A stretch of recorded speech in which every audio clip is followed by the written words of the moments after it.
Mengapa kamu harus percaya 3 fakta tentang malaikat berikut ini menurut Thomas Aquinas? Well, karena yang ngomong adalah Thomas Aquinas.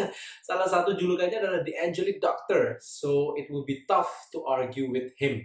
Dan di dalam buku Summa Theologiae, khususnya pada bagian yang pertama, pertanyaan nomor 110 sampai 113, Thomas Aquinas menulis secara ekstensif tentang kehidupan dan tugas para malaikat. Dan dalam video kali ini, kita nggak akan membahas secara detail, karena bisa jadi panjang banget videonya.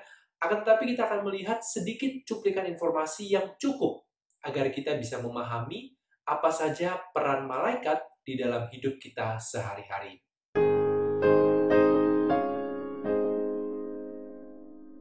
Yang pertama, mengusir iblis, melindungi dari bahaya, dan menguatkan kita dari godaan. Santo Thomas Aquinas dalam pertanyaan nomor 113 artikel kelima mengatakan bahwa salah satu tugas dari malaikat adalah mengusir iblis dan melindungi manusia dari bahaya, baik bahaya fisik maupun rohani. Hal ini pun tertulis dalam kitab Mazmur bab 91 ayat 11 sampai 12.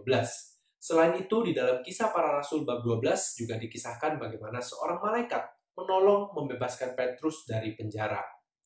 Lalu Santo Bernardus juga menyebutkan dalam homilinya tentang malaikat pelindung bahwa mereka akan membantu dan menguatkan kita melawan godaan.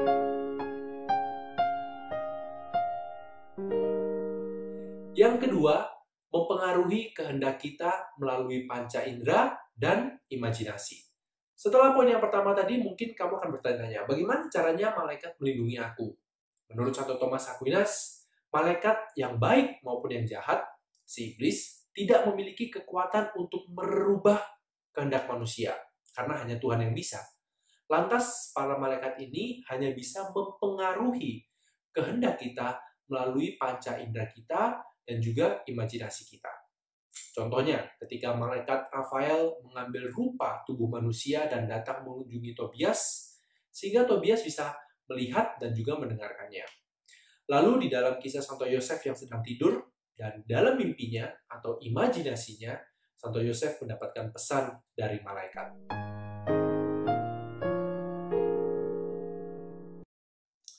Yang ketiga, menjaga kita sejak lahir. Nah, ada dua versi tentang ajaran ini. Ada yang mengatakan bahwa malaikat pelindung itu diberikan kepada manusia sejak ia dibaptis. Ada juga, seperti Santo Hieronymus dan Santo Thomas Aquinas, yang berargumen bahwa malaikat pelindung telah diutus untuk menjaga manusia sejak ia lahir. Hal ini didasarkan pada Injil Matius bab 18 ayat 10, di mana dikatakan ada malaikat mereka, malaikat dari anak-anak kecil ini, di surga yang selalu memandang wajah Bapa. Santo Thomas juga berargumen bahwa malaikat mempunyai tugas untuk melindungi manusia selama berjalan di dunia dan membimbing kita untuk bisa kembali bersatu dengan Allah di surga. Jadi jika kita percaya bahwa semua manusia diciptakan untuk bersatu dengan Allah, untuk hidup kekal di surga sebagai tujuan akhir dari hidup kita, maka kita bisa menerima argumen Santo Thomas Aquinas karena perjalanan menuju ke surga sudah dimulai sejak kita lahir. Bagaimana dengan bayi di dalam kandungan? Santo Thomas mengatakan, karena bayi di dalam kandungan itu masih erat bersatu dengan ibunya, maka malaikat pelindung dari ibunya yang akan menjaga ibu dan bayi itu selama masa kehamilan. Nah, apa artinya ini semua dan mengapa informasi ini penting dan relevan untukmu? Malaikat pelindung adalah utusan Tuhan secara khusus untukmu, untuk melindungi kamu dan untuk membimbing kamu, karena kamu berharga bagi Tuhan dan Ia tidak ingin kehilangan kamu. God loves you, and that's the important message of this feast day.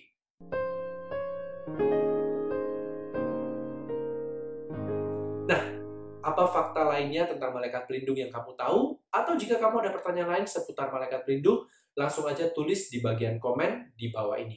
Jika video ini memberikan informasi yang menarik untukmu, silakan tekan tombol subscribe dan juga like, lalu bagikan link video ini kepada saudara dan juga sahabat-sahabat komunitasmu. Oh ya, di bulan Rosario ini, aku juga sudah membuat sebuah e-book yang berjudul Rosario Merenungkan Sang Sabda, yang bisa kamu download secara gratis melalui link yang ada di bagian deskripsi di bawah ini, atau dengan mengunjungi website www.jejakkudus.com. Dan di bulan ini aku juga sedang mengadakan fundraising untuk biaya pelatihan apologetics agar konten-konten di berbagai platform Jejak Kudus ini bisa menjadi semakin lebih baik dan efektif dalam membela dan mewartakan iman Katolik. Jika kamu ingin memberikan kontribusi secara finansial, kamu bisa mengunjungi halaman fundraising kami melalui link kitabisa.com yang ada juga di bagian deskripsi di bawah ini. Namun yang terutama, kami selalu membutuhkan dukungan doa dari teman-teman semuanya. Amin. Terima kasih, Tuhan memberkati.